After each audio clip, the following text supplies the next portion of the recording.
예, 주말을 잘 지내고 오셨습니까? 그, 총궐기 대회에 참여하신 분들도 많으실 테고요. 아차, 새로, 노혜경의 그 옆세입니다. 예, 월요일 시작하겠습니다. 예, 참여하신 분들도 많으실 테고, 인터넷으로 지켜보신 분들도 많으실 테고, 여러 가지 사정상 다른 일 하느라고 바빴던 분들도 많으실 테지만, 그래도 모든 분들이 마음이 아마도 그 서울 도심 한복판 광화문 내거리에 가 있었을 줄로 압니다. 막상 거기 있었죠, 저도. 예, 거기 가서 보니까 굉장히 여러 가지 다양한 생각들이 막 밀려오는데요. 생각도 좀 하고, 기도도 좀 하고 해야 될 시간들이 아닐까 하는 마음이 듭니다. 전하는 말씀 듣고 돌아와서, 계속 이어가도록 하겠습니다. 네, 중간에 제가 기기 조작을 살짝 잘못해가지고 음악이 같이 따라 나갔습니다. 양해해 주시기 바라고요. 그 광화문, 사실 그 집결 장소를 광화문 광장으로 했지만 그 광화문 광장을 그렇게까지 사방으로 둘러막을 줄은 아무도 상상을 못했을 겁니다. 정말 엄청나게 막았어요. 이 광화문 광장으로 집결할 수 있는 모든 경로를 막느라고 전국의 경찰이 동원이 됐죠. 아니 우리의 하늘이 돕는다고 스스로 생각하는 분은 이미 외국에 나갔다는 소문도 있던데, 예, 근데 거기를 그렇게까지 막아야 할까요? 그리고 광화문 광장이 사실 도심에서 사람들이 모일 수 있는 넓은 광장이면 틀림없고, 정부 종합청사 앞이고, 신문사들도 있고 해서 주목성이 높은 것도 맞지만, 가자 청와대로라고 하는 구호가 지금은 구호 이상의 아무런 의미가 없고, 공연한 이 충돌의 그 양상만 과격하게 만들어내는데 꼭 그렇게 해야 될까라는 생각도 들고요. 또 한편으로는 자, 이런 그 시위가 벌어지고 난 다음 그 후속 조치라고 하는 게 있죠. 그 후속 조치가 뭔가 하면 각종 언론들을 동원해서 폭력 시위다 뭐가 어쩐다 하고 엄청나게 정부 측에서 선전을 합니다. 흔히 말해서 프로파간다를 하죠. 이 프로파간다를 이겨낼 수 있는 어떤 도구를 우리는 가지고 있느냐. 물론 국민TV도 있고 뉴스타파도 있고 수많은 대한 언론들이 있지만 이런 수많은 대한 언론들이 이 전파할 수 있는 언어가 얼마나 목소리가 높고 크겠습니까? 사실 엄격하게 말하면 한 줌밖에 안 되죠. 한 줌밖에 안 되는 우리들끼리 서로 결의를 다지고 그러다가 보면요. 우연히 친구들을 만난다든가 아니면 교회나 성당 가가지고 사람들하고 얘기를 하다가 보면 진도 차이가 너무 많이 나가지고 막 화가 나는, 어쩌면 저렇게 아무것도 모를까라는 생각이 들고요. 또 그 상대방은 내가 정말 너는 아무것도 몰라라는 표정을 역력하게 하고 말만 점잖게 하고 있으면 다 읽어요. 읽기 때문에 기분이 나빠서 더 내 말 듣기 싫어지고 막 이런 식의 악순환이 막 반복 전개되잖아요. 자, 그러면 우리도 아주 요령 있게 그림을 잘 만들어낼 수 있는, 결정적으로 이 공권력의 무도함과 일반 국민들의 입장에서 볼 때도 지금 현재의 정권이라고 하는 것은 국민의 평화와 안녕, 만족 이런 데는 사실은 아무 관심도 없고 자기들의 권력을 계속 유지하는 데만 관심이 있다는 걸 드러낼 수 있는 이런 그림으로 만들어낼 시위는 없을까? 그런 형태의 시위는 없을까? 이런 고민을 정말 많이 하게 되더라고요. 고민이 참 많습니다. 여러분들도 아마 저처럼 이런 고민을 하고 계시리라고 생각합니다. 오늘은 그런 이야기들을 좀 하도록 하죠. 다랑어님 감사합니다. 예, 제가 군밤 잘 먹었고요. 초 꼽고 있다가 군밤 주셨죠. 너무 감사합니다. 달구지 님도 정말 반가웠고요. 예, 그날 많은 분들을 배웠습니다. 제가 앞쪽에 있다가 다리가 너무너무 아파요. 제가 사실 지금 40대로 보인다 이런 말씀들을 하고 계시지만 실제로는 내일 모레면 환갑이거든요. 예, 그러니까 오래 서 있으려니까 정말 발바닥이 아파가지고 미치겠더라고요. 그래서 이제 국민TV 부스로 왔다가 갔다가 하고 있었는데 지나다니면서 유시민의 누나죠. 유시춘 선생을 비롯해서 옛날 그 민가협 어머니들이라든가 또 이런 분들을 꽤 많이 만났는데 다들 이 길가에 쭈그리고 앉아 계셨어요. 왜 이러고 앉아 계세요? 그러니까 아이고 힘들고 대해서 그런 말은 나오셨어요. 이러니까 쪽수 보태려고 나왔지. 완전히 이런 할매들 대화를 이렇게 주고받는 제가 그런 사람입니다. 예. 근데 여하튼 다들 많은 분들을 만나뵈어서 정말 반가웠어요. 자, 일단 노래를 한 곡 듣고 난 다음에 본격적으로 우리 이야기를 시작해 보도록 하죠. 제가 오늘 첫 번째로 고른 노래는 우리나라가 불러드리는 다시 광화문에서입니다. 우리 그저께 다시 광화문에서 만났어요. 예. 다시 광화문에서 또 만나기로 했습니다. 하지만 어떤 방식으로 만나야 할까? 12월 5일로 2차 총궐기 대회가 잡혀 있죠. 그 총궐기 대회의 그 역량과 열기를 어떻게 효과적으로 사람들에게 알리고 이 뜻이 무엇인가를 일반적인 국민들이 알게 할 방법은 없을까? 이런 고민도 함께 해야 되는 게 아닐까 싶습니다. 사실 노래 듣고 와서 얘기한다 해놓고 제가 또 이야기를 계속 이어가죠. 그래도 계속 하겠습니다. 제가 이제 거의 마칠 시간 다 되어가지고 지방에서 올라오신 분들이 뭐 기차표 시간도 있고 버스 시간도 있고 이래서 이제 돌아가야 된다라고 해서 한 무리의 분들하고 어디서 오셨다고 그러더라? 충청도 어디서 오신 분들이세요. 예, 그분들하고 같이 지하철을 타고 이동을 하면서 잠깐 이렇게 여쭤봤거든요. 그랬는데, 올라오기 위해서, 정말 굉장히, 많은, 희생, 준비, 노력, 수고가 있었습니다. 차를 몰고 오신 분들은 또 그 차를 대절하고 또 사람 머리수를 채우기 위해서 서로 연락하고 또 이게 피켓 만들고 어떤 구호를 외칠 것인가도 고민을 하고 우리의 욕구 조건을 좀 나름 정리를 잘해서 시민들에게 알려드릴 수 있는 또 언론에 알릴 수 있는 그런 준비도 하고 하면서 굉장히 열심히 준비를 해서 올라오셨고요. 전국 각지에서 10만 명의 사람이 모였다는 건 우리 같은 서울에 살고 있는 사람들의 입장에서는 그냥 지하철 타고 나가면 되는 거예요. 뭐 운동화 신고 비옷 입고 나가면 되는 거지만 이 지방에서 오신 분들은 우선 시간적으로 하루를 완전히 써야 되는 것이고 길바닥에서 그렇게 오랜 시간을 버티기 위한 온갖 장비를 가지고 오셔야 되는 것이고요. 예, 그리고 또 지역에서 올라오기 위해서는 서울 사람들과는 달리 교통비도 되게 많이 들고요. 식비도 많이 들고요. 자, 이런 엄청난 부담을 하면서 올라오신 분들이에요. 예, 그렇게 올라오신 분들이 자기 자신의 목소리를 하늘 높이 이렇게 퍼져나가게 하고는 다시 돌아가는데, 자, 이 장면을 어떻게 하면 사람들에게 제대로 전달하게 할 수 있을까?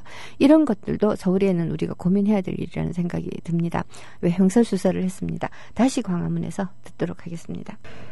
네, 우리나라가 불러드린 광화문 내거리에서 다시 광화문에서였습니다. 자, 근데 어제의 정말 이 대규모 집회는 2008년 이후 아마 처음으로 10만 정도의 사람들이 광화문에 모인 것이 아니었을까라는 생각이 들어요. 가장 많은 인원이 모였죠.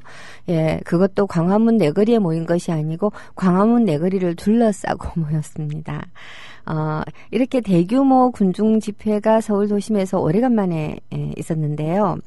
이 대규모 집회의 양상을 많은 분들이 2008년도하고 참 많이 비교를 하고 있습니다. 2008년도에는 제가 어제 국민TV 길거리에서 마이크를 잡은 김용민 씨라든가 이런 분들처럼 제가 길거리에 있었고 나중에는 정말 물대포도 맞고 근데 그때 맞아본 물대포하고요. 어제의 물대포는 정말 그 세기라든가 그 독함에서 비교가 안 돼요. 2008년도에는 전경들이 돌멩이를 던지고 볼트 너트 같은 것들 던졌지만 오늘 여기 방송 후기 게시판에 보니까 수의님께서 어떤 분 트위터를 퍼오셨는데 캡사이신 농축이 아닌 물대포 최루액에 작은 플라스틱 조각들이 들어있었고 이런 걸 맞으면 팔뼈가 나가고 코뼈가 부러지고 하지 않겠느냐라고 하는 이 트위터 글을 와주셨는데요. 사실 이 플라스틱 조각들이 들어있었는지는 사실 잘 모르겠습니다만은 이 물대포 자체는 엄청나게 이 물의 양도 세고요. 정말 이 직사를 하는데 한 30-40m를 수직으로 뻗어나가더라고요. 그거 정통으로 맞으면 사람 날아가요. 1m, 2m 날아가요. 지금 벌써 그렇게 중태에 빠져 계신 어르신도 계시지 않습니까? 근데 이렇게 셀 뿐만 아니라, 물이 날아가는데, 물이 날아오는데, 하얀 포말이 물에서 막 피어오른다는 거는, 이거는 분말을 쏴야 된다는 소리예요. 캡사이신을 그대로 분말을 뿌렸죠. 사진 보신 분들은 다 아시겠지만, 현장에 있었던 분들보다는 사진이 조금 더 실감은 나더라고요. 보신 분들 다 아시겠지만, 거의 이렇게, 폭설이 내린, 장소처럼 그렇게 하얗게 되어버렸습니다. 자, 이건 그냥 사람들한테 독극물을 뒤집어 씌우는 건데, 국가 공권력이 시위하는 군중에게 그런 짓을 하고 있는 거예요. 저는 진짜 두 가지를 생각했어요. 시위의 양상을 어떻게든 바꿔야 된다. 2008년도하고 비교해 볼 때, 경찰의 방어 기술은 엄청나게 늘어났으나, 시위하는 사람들의 시위 기술은 그렇게 늘지 않았다. 사실 2008년도하고 그 전에 2002년도에 미선이 효순이 사건 바람에 대규모 군중 집회가 있고 나서는 사실 그 뒤로는 적어도 노무현 대통령 시기 동안에는 그렇게 대규모 군중이 모여가지고 이렇게 뭘 할 일이 그렇게 많지 않았어요. 여의도에서 전농이 농민대회를 하다가 두 분 농민이 이제 돌아가신 일이 있었죠. 그때 허준영, 참, 정말, 어째서 노무현 정부는 이런 사람들을, 이런 관료들을 이 청와대에도 데리고 들어가고 했는지 참 가슴 아픈 일입니다만은, 어쨌든 이 청와대 비서관을 하다가 경찰청장으로 갔던 허준영이 이 노동자들의 죽음에 책임을 지고 사퇴하라고 하는 그 청와대 측의 이 요구를 묵살해버리고 버티는 바람에 대통령이 나서서 대국민 사과를 하고 허준영은 옷을 벗고 나가서 새누리당으로 들어가 버리고 하는 이런 대소동이 벌어졌던 기억을 아마 다들 하고 계실 겁니다. 그때도 농민들의 시위는 격렬했지만 국민들의 반응은 어떠했습니까? 우선 저부터도 일부 국민들은 농민들이 죽창을 들고 왔다는 둥하고 비난을 했지만 농민들이 죽창 들고 들어오는 것은 상수다. 농민들이 시위를 하기 위해서 죽창을 들고 오는 건 상수다. 왜냐하면 농민들은 자기들을 막아서는 경찰을 참을 수가 없기 때문에 틀림없이 죽창 들고 온다. 그러면 저 사람들이 죽창을 들고 온다는 걸 알면서도 죽창 앞에 전경들을 무방비로 내세워서 이 젊은 아이들을 그 나이 든 농민들하고 부딪히게 만드는 경찰의 전략 자체가 틀려먹은 거다. 다르게 해야 된다. 그리고 또 농민들이 행진을 하겠다고 하면 경찰이 옆에서 두들러 서가지고서는 행진하는 거 도와주고 할 말 시큰 다 하게 하고 청와대 가겠다고 하면 청와대 모셔다 주고 그렇게 하고 보내도 되는 건데 왜 굳이 막아갖고선 애들하고 싸움을 붙여갖고 사람까지 죽게 만드느냐 하고 그때 국민들이 와글와글 떠들었던 것은 지금 분명히 기억해요. 근데 지금 이 상황에서 물론 조중동 중앙일보는 좀 빼드립시다. 종편과 그리고 심지어 이제 주구가 되어 있는 MBC, KBS들이 막 이 폭력 시위다라고 떠들어 제끼는 그러한 말을 곧이곧대로 믿고 막 분개하는 국민의 수준에도 분명히 문제가 있습니다만은 반면에 이 또한 지금 현재 우리나라의 상수입니다. 상황이 이렇다라고 하는 걸 인정하고 우리도 전략을 짜야 되는 게 아닐까. 그런 생각을 되게 많이 했어요. 근데 이제 저는 그런 것을 보면서 어떤 생각이 들었는가 하면 참 많은 변화가 2008년부터 2015년 사이에 일어났다. 생각보다 많은 변화가 일어났다고 생각을 합니다. 지금 라게이즈님께서는 뭐라고 말씀을 하셨냐면 경찰들은 더 악랄해졌지만 시민들은 2008년이나 2015년이나 전혀 바뀌지 않았습니다. 라고 하셨는데요. 아니요. 바뀐 거 많습니다. 2008년의 시민들은 뭐라고 할까? 얌전했어요. 그러나 2015년의 시민들은 얌전하지 않고요. 2008년 이후에 이렇게 대학생들이 거리로 거의 나오지 않았지만 그저께는 정말 눈물이 날 정도로 많은 학생들이 왔어요. 그리고 실제로 그 차벽들을 몽땅 다 해체를 했던 것도 그 대학생들의 힘이었고요. 분노한 자영업자들 그리고 분노한 농민들 이런 아주 나이 많은 분들의 밀어내고 나이 많은 분들을 밀어내고 청년들이 다 했어요. 그거를 이 변화를 우리가 무시하면 안 되고 그리고 이러한 변화 속에 들어있는 진짜 변화가 뭔가 하는 것도 잘 읽어내야 되지 않을까 하는 생각이 들었습니다. 저 나름으로는 그 어제의 변화에 대해서 그 약간 이런 분석을 좀 했어요. 여러분들의 생각은 어떠신지 모르겠어요. 저는 어제 나와 있는 분들 말고요. 이 상황을 폭력 시위라고 생각하고 그 정부 측에서 정부 편에서 가지고 누가 시키지도 않았는데 예를 들어 저 같은 사람에게 와가지고서는 선거에 졌으면 복종해야지 왜 데모하고 난리야 이런 댓글 다는 사람들, 질서를 흐트러뜨리는 폭도들은 처벌해야 된다 이런 소리를 하는 사람들, 이러한 사람들이 수가 생각보다 많다라는 것, 그리고 이 많을 뿐만 아니라 이런 사람들이 뻔뻔하고 당당하게 자기가 하고 있는 말이 얼마나 얼척없는 말인 줄 모르고 뻔뻔하고 당당하게 이야기할 수 있는 그런 분위기로 사회가 점점 돌아간다는 것, 이런 것들에 대해서 우리가 굉장히 위기의식을 느껴야 된다는 생각이 들었습니다. 박근혜가 우주가 간절히 원하면 우주가 도와줄 것이다라는 둥, 또 뭐 하늘이 돕는다라는 둥, 뭐 이런 식의 이상한 얘기를 무슨 무당 같은 소리를 하잖아요.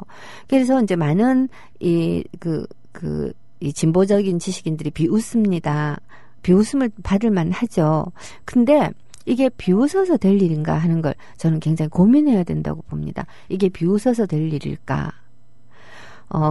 제가 하도 지금 우리나라의 상황도 그렇고 북한의 상황도 그렇고 자 이렇게 경제 발전을 이루었고 이렇게 학구열 높고 학열 높은 거죠. 향학열 높고 이렇게 똑똑한 국민이 그 유대인만큼 똑똑한 한민족이 왜 정치적으로 이렇게까지 아둔하고 낙후되어 있을까? 그런 것들을 고민하느라고 요새 공부를 좀 하고 있는데요. 아직까지 공부가 충분하지 않아서 말할 만한 내용은 못 됩니다만은 제가 공부한 안에서 이번 사태의 이 내용, 자, 이번 사태의 그 아주 숨어있는 본질적인 고민거리 이런 것들을 조금 분석을 해봤거든요. 예, 그것을 저는 이 파시즘의 대중심리라고 부르고 싶습니다. 물론 이 파시즘의 대중심리라고 하는 말은 제목은 아시다시피 이미 있는 책 제목입니다. 빌헬름 라이히라고 하는 독일의 그 정신의학자예요. 한마디로 정신과 의사죠. 근데 이 정신과 의사가 도대체 어떻게 해서 히틀러 정당이 선거에서 이기고 그리고 이 많은 독일인들이 어떻게 해서 자발적으로 나치를 지지했는가. 그리고 이 나치가 어떻게 해서 그렇게 많은 유태인들을 죽일 수가 있었는가.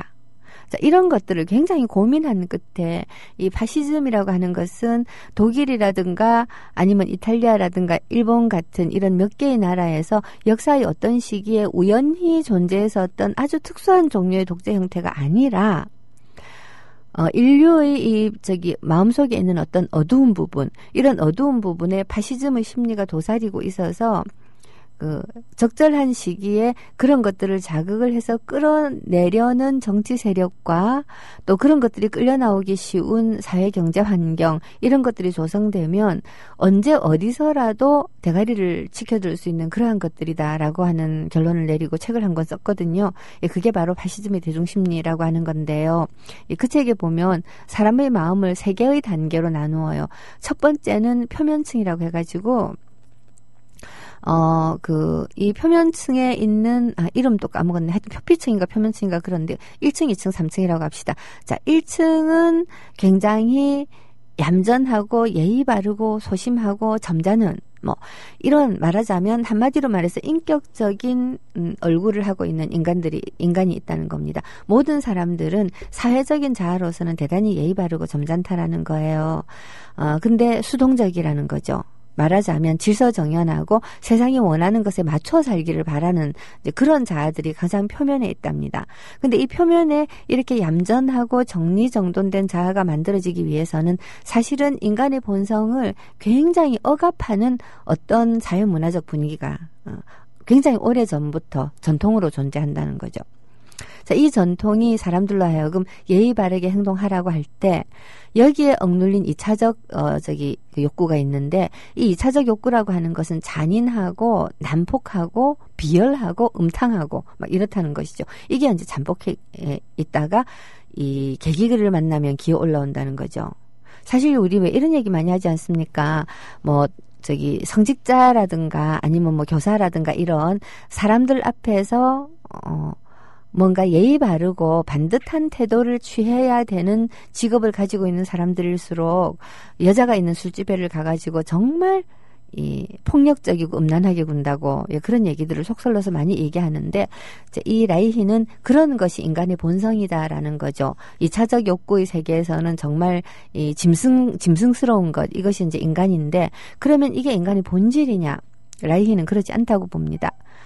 좀 더 깊은 곳에 인간의 가장 깊은 내면에 그 프로이트가 리비도적 충동이 있는 자리라고 말을 했던 잠재의식 또는 그 잠재의식보다 약간 표면에 가장 인간의 내면에는 생물학적 핵심이라고 하는 모든 생명체가 다 가지고 있는 그런 어떤 아우라, 어떤 힘이 있답니다. 이거를 이 오르곤이라고 불러요. 생물학적 파워인데요.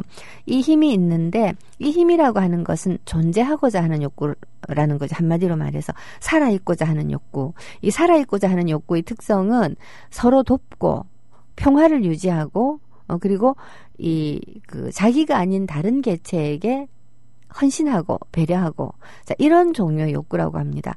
우리가 이 식물이라든가 동물들이 서로 살아가는 모습들을 보면 정말 이게 먹고 사는데 필요한 정도 이상의 자연을 착취하지 않죠. 호랑이라고 해가지고 심심풀이 삼아서 이 산에 있는 사슴을 다 잡아 죽이지는 않습니다. 그리고 그 욕구가 깨어져서 가끔씩 문제를 일으키는 어떤 동물 종들도 있기는 합니다만 그런 종들은 동물계에서 또 자연 도태가 되죠. 기본적으로 생명체가 지니고 있는 근원적인 힘은 서로 살아남기 위해서 상호 협조하고 다른 말로 하면 서로 사랑하는 거다라는 건데요. 자, 이 근원적인 생명체의 핵심에 1차적으로 표면적으로 억눌렸던 인간이 자기의 2차적 욕구를 잘 처리하고 가서 닿아서 충분히 완전한 인간이 되는 것이 생명체의 목표이고 그리고 이 생명체의 생물학적 핵심에 좀 말이 제가 지금 굉장히 공부하는 식으로 되는데 여하튼 말이 어려워서 그렇습니다. 생명체의 핵심에 가닿는 것을 이 사람은 성경제학 적인 관점에서 풀이를 하고 있는데요. 성경제학이라고 하는 건 뭔가 하면 이 성경제학이라는 말은 무슨 섹스에 관한 얘기 같은데 그게 아니고 인간은 본성적으로 생물학적 핵심에 가닿아서 자기 자신의 생명력을 자기 조절하면서 건전하고 건강하게 살 수 있는 능력이 있다라는 이야기고요. 그리고 바로 이러한 능력이 인간에게서 가장 잘 발휘되는 게 바로 이렇게 이 성이라는 거. 이게 이제 이 사람의 주장이죠. 인간이 여성하고 남성으로 만들어져 있고 여성하고 남성으로 만들어져 있는 이 인간에게 가장 중요한 특성은 생명체의 보존, 즉 생존과 생식. 생명체의 번식인데요. 자, 이 생명체의 보존과 생식을 위해서 가장 중요한 행위가 이제 성행위 아닙니까? 근데 이 성행위가 단순히 생명체의 보존을 위해서 임신 출산하는 기능만을 가지고 있느냐 하면 라이히가 말 안 해도 우린 다 알지만 아니라는 거죠. 그야말로 성적 쾌락, 즉 오르가즘을 느끼기 위해서 인간은 설계되었고 느껴야 된다. 근데 이걸 느끼지 못하는 인간은 오르가즘 불안에 시달리게 되고 파시스트가 된다라는 거죠. 이상한 논리이긴 한데요. 굉장히 재미있어서 읽다가 보니까 섬뜩섬뜩하게 그 나치 독일의 현실이 지금 현재 우리 현실로 다가오고 있다라고 하는 걸 느꼈습니다. 예, 이야기가 좀 어려워졌는데 일단 노래 한 곡 듣고 얼른 노래 한 곡 듣고 돌아와가지고 그 다음 얘기를 해야 되겠습니다. 자, 신청해 주신 네, 장사익의 진력꽃 듣고 돌아왔습니다. 이야기를 제가 약간 난삽하게 전개를 했는데요. 요약을 하자면 이렇습니다. 인간의 본성이라고 하는 것은 원래 평화롭고 서로 공존을 원하고, 그야말로 이 사랑 넘치게 이 생명체의 공동체를 계속해서 유지해 나가는 것이라고 할 수 있는데 이게 어떤 종류의 사회적인 힘에 의해서 억압되고 왜곡되면서 2차적 욕구, 즉 해소되지 못한 불만들이 2차적 욕구로 머물게 되고 이 2차적 욕구들이 결국 이 파시즘이 준동할 수 있는 온상이 된다라고 하는 건데요. 그러면 인간을 누가 억압하느냐?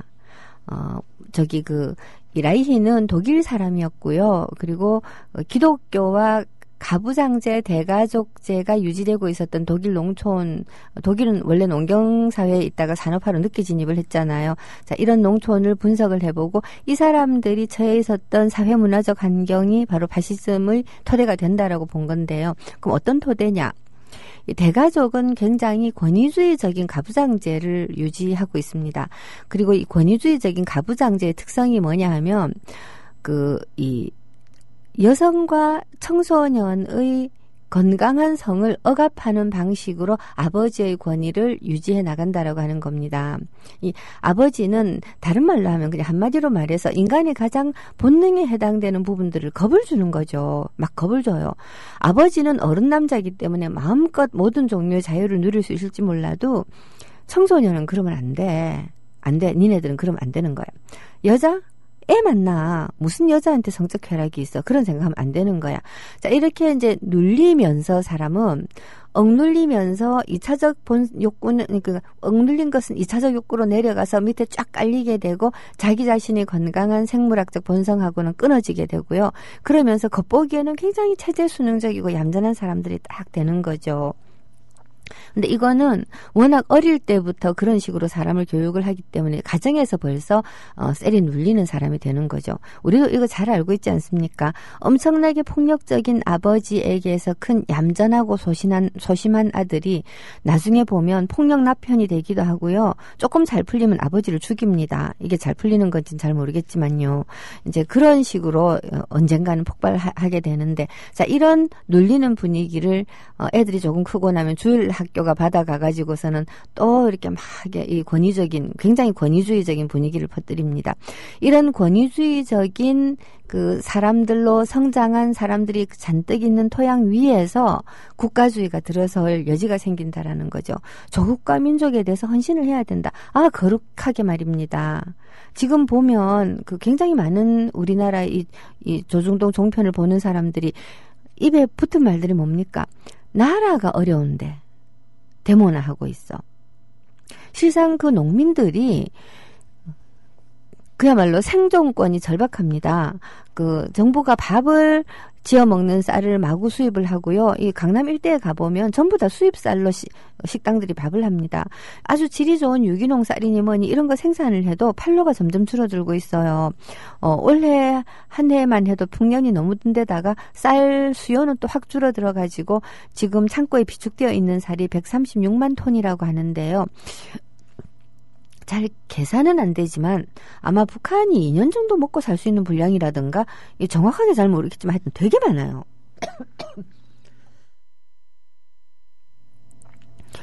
아이고, 제가 캡사이신을 좀 들이마셨더니 수시로 그냥 기침이 튀어나옵니다. 이렇게 많은 쌀들을 북한이라도 주고 재고를 줄이고 해서 쌀값을 좀 올려주면 좋을 텐데 쌀값이 개사료값보다 싸대요. 개사료값보다. 이런 상황에서 농민들이 어떻게 데모를 안 해요? 근데 그런 데모를 보고는 지금 국가 경제가 이렇게 어려운데 저 사람들은 데모를 하고 있어. 이렇게 생각하는 사람들이 의외로 많고, 그리고 이 생각은 이 박근혜 한 사람에 대한 충성심으로 어제 오늘 생긴 것이 아니고 이미 박정희 시대 때의 지속적인 교육을 통해서 그렇게 이미 자기 자신을 국가의 종속물로 생각하고 자기가 스스로 자존심을 자부심을 느끼고 하려면 국가에 자기 자신을 동일시해야 되는 이러한 사람들로 굉장히 많이 길러져 있는 거죠. 예, 그렇지 않은 사람들도 꽤 많습니다. 우리나라에는 완전히 파시즘 국가가 되기 힘들겠다 싶은 것이 우리는 어떤 순간 가부장적인 이 권위주의적이고 가부장적인 가족 제도로부터 이게 끊어진 그런 사람들도 많고, 또 여성이 애 낳는 기계만은 아니고 여성도 건강한 성을 가지고 있는 사람이다라고 하는 걸 이해하는 사람들도 많아졌고, 무엇보다도 민주주의가 많이 발달을 해서 그 민주주의를 경험한 사람들도 많습니다. 그럼에도 불구하고 아닌 사람들도 만만찮게 많고요. 박근혜의 콘크리트 지지층 35%는 대부분 그런 사람들이라고 볼 수 있습니다. 우리가 이 정권 들어가지고 교과서 문제든 무슨 문제든 TV에 나와서 말하는 사람들을 보면서 억장이 떡 무너지는 경험 참 많이 하셨을 텐데요. 그 사람들의 이 머릿속을 장악하고 있는 사고가 바로 이렇게 그 표면적인 얌전함과 그리고 그 속에 들어있는 어떤 2차적 욕구 이런 것들이 부글부글 끓고 있는 파시스트가 되기 딱 쉬운 토양이다라고 하는 거죠. 이 파시즘의 대중심리 굉장히 괜찮은 책인데 사실 요약하기가 쉽지가 않아가지고 열심히 공부를 해가지고 한번 제가 요약해가지고 페북에다가 쫙 이렇게 올려야 되지 않을까 하는 생각이 마구 듭니다만은 그래서 제가 아주 짧게 우리가 이해할 만한 요소들을 조금 그 요약 정리를 어제 이미 좀 해놨거든요. 그걸 소개를 해드릴게요. 그러니까 나치 시대 이야기입니다. 이게 나치 시대에는 열등감을 보상하는 희생양, 말하자면 많은 국민들이 기가 죽어 있고 국가에 복종해야 되고 얌전하게 굴어야 되고 질서 유지에 동참을 해야 됩니다. 이게 의무예요. 심리적인 의무. 자, 그러다가 보니까 언제나 열등감에 시달리겠죠. 그럼 그 열등감을 투사해서 보복할 수 있는 대상이 있어야 됩니다. 이게 나치는 이걸 유태인으로 했던 거죠. 이 유태인들이 희생양이 되는 것이고요. 근데 또 이 나치 시대에는 볼셰비즘이라고 해가지고 러시아 혁명이 성공함으로써 그 러시아라고 하는 그러니까 소련이죠. 소련이라고 하는 눈에 보이는 적이 있었습니다. 이게 볼셰비키들. 이 볼셰비키들이 이 나치에게는 굉장히 큰 적이었어요. 왜 이야기가 그렇게 시작되지 않습니까? 그들이 공산당을 잡으러 왔을 때 나는 침묵했다. 나는 공산당이 아니었으므로 유태인부터 시작했나? 하여튼 그렇게 되는 이야기도 있다시피 공산당은 나치의 굉장히 큰 적이었는데요. 자, 이 정치적 경쟁자이자 이기기 힘든 적에게는 무조건 볼셰비키라고 하는 이름을 붙였답니다. 진짜 공산주의자한테 붙인 게 아니고요. 지금 우리가 종북하는 거하고 되게 비슷하지 않아요? 예, 그래서 어떤 그 문건에는 보면 미국의 뉴딜 정책을 펼친 루즈벨트 대통령, 예, 그래서 이제 경제난을 많이 타결을 했지 않습니까? 근데 뉴딜 정책의 방식은 나치의 방식하고 많이 다른 거거든요. 그러자 이 루즈벨트를 공격하기 위해서 이 문건에서 했던 얘기가 루즈벨트 대통령은 유태인이고 볼셰비키라는 겁니다. 미국 대통령한테 볼셰비키라는 겁니다. 정말 흑입니다, 흑. 근데 지금 우리나라에서는 어떻게 하느냐? 전라도가 유태인 대신 희생양이 되었습니다. 일베 애들이 홍어 하는 거는 이런 메커니즘, 심리적 메커니즘이 있는 거예요. 그리고 정치적 반대자한테는 종북 빨갱이라는 이름을 붙입니다. 김대중 빨갱이가 그냥 나온 게 아닙니다. 근데 실제로 라이히는요, 이 볼셰비즘 타령하는 사람들, 우리식으로 말하면 종북 타령하는 사람들이 바로 이 표면적 인간과 아주 깊은 핵심에 있는 생물학적 핵심 사이가 끊어져 버린 인간들. 그래서 실제로는 자기 자신이 충족되지 못한 성적 욕구, 단순히 섹스하고 배설하고 싶은 욕망이 아니라 정말로 다른 존재, 타자와 깊이 가닿을 수 있고 소통할 수 있는 것이 사실 이렇게 성행위 아닙니까? 이게 사람이 이 다른 몸, 나와 다른 몸하고 그렇게까지 깊이 밀착할 수 있는 방법은 사실 없어요.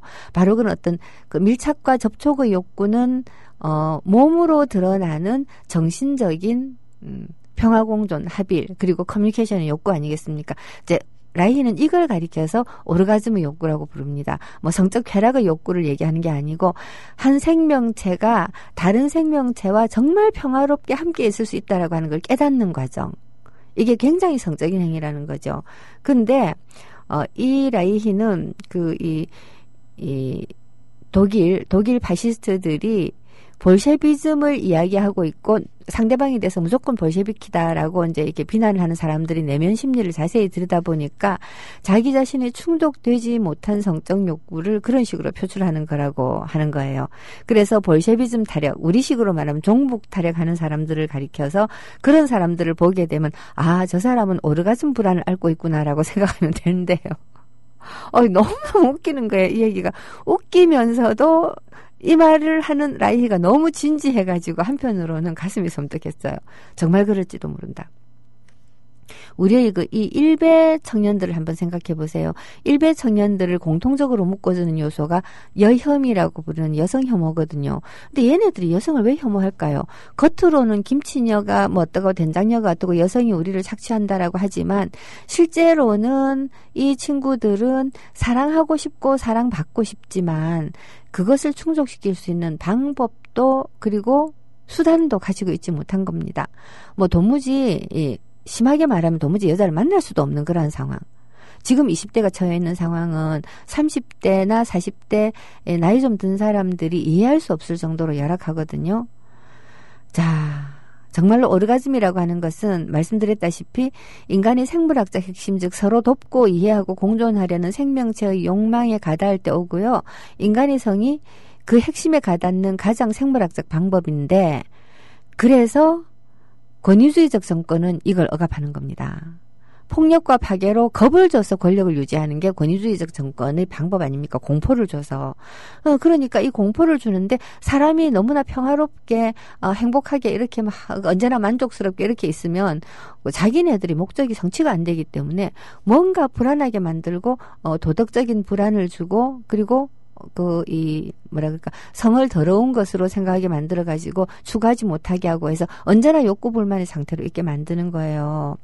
그래서 인간의 성을 오로지 생식 아니면 소통이 없는 단순 배설, 이렇게 딱 나눠가지고 문화적 강요를 하는 겁니다.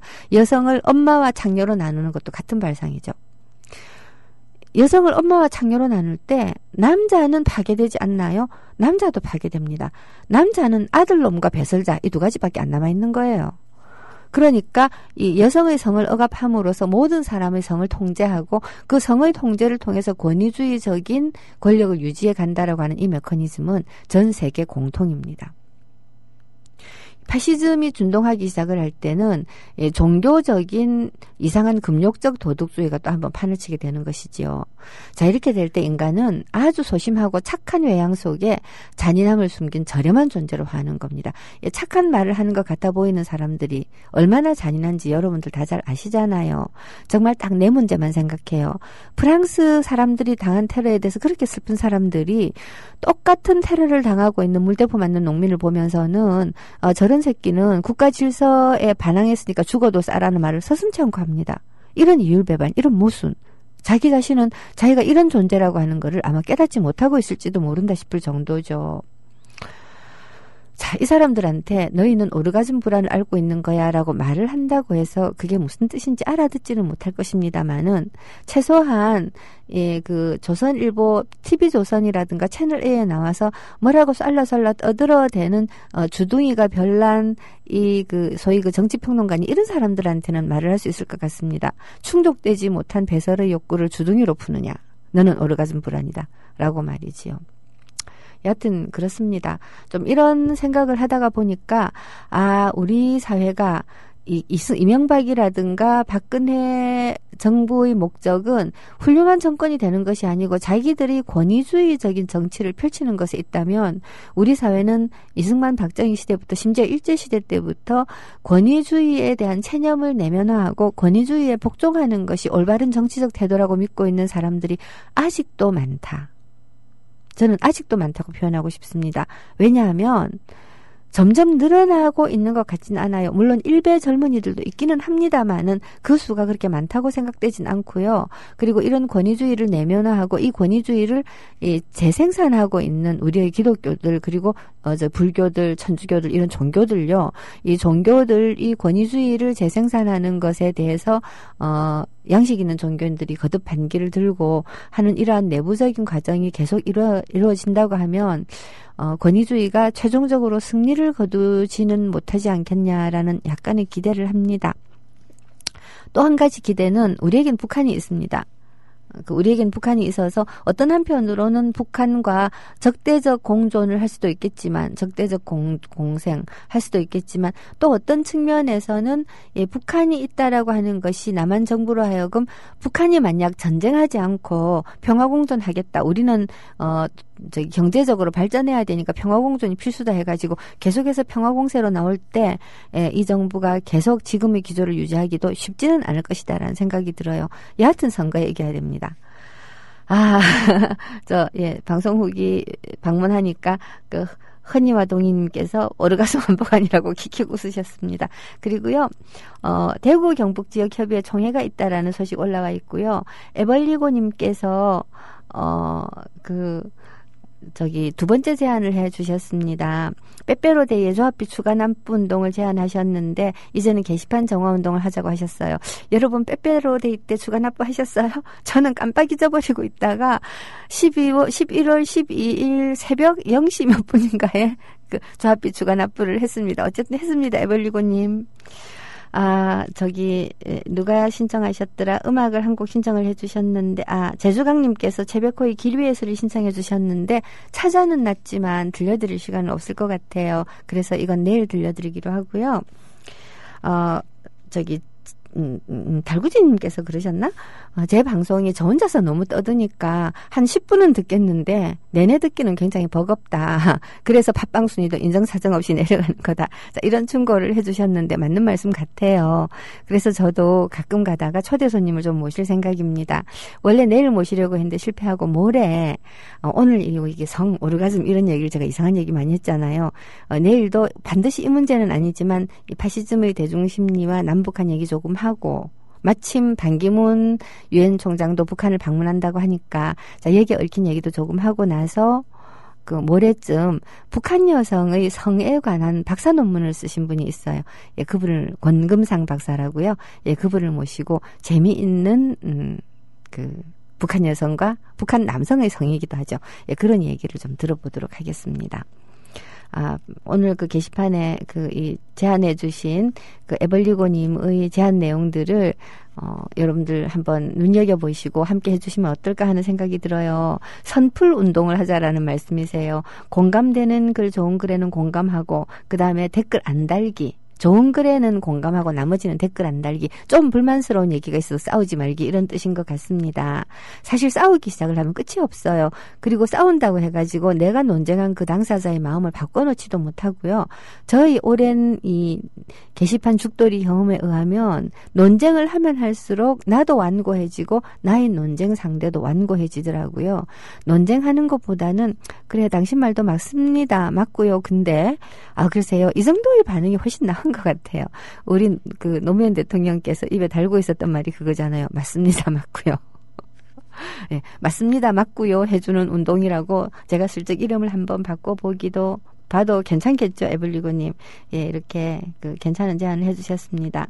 그리고 오드리 협박, 오드리 협박님께서 생중계 보고는 무서워서 못 갔다고 하셨는데, 사실 그렇게 무섭지 않습니다. 바로 차벽암만 그렇고요.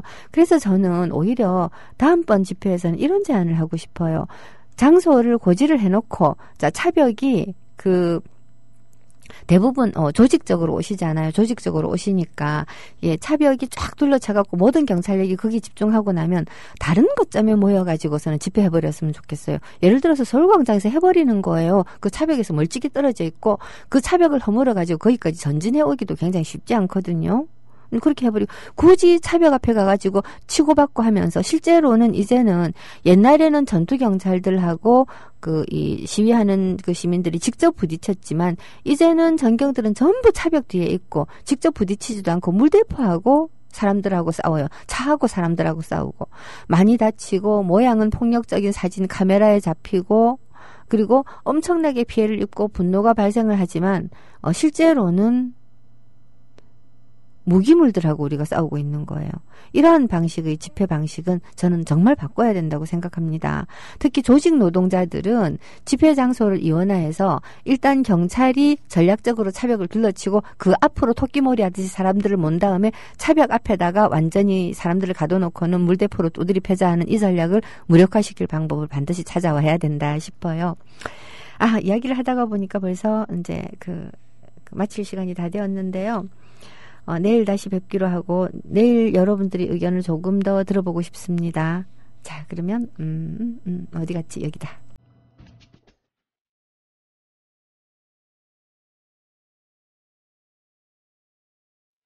자, 노혜경의 비옵세 오늘의 명언 헐 오르가즘 불안 물음표. 이게 무슨 뜻인지 서로 한번 알아보고 공부해보는 시간 어떨까요?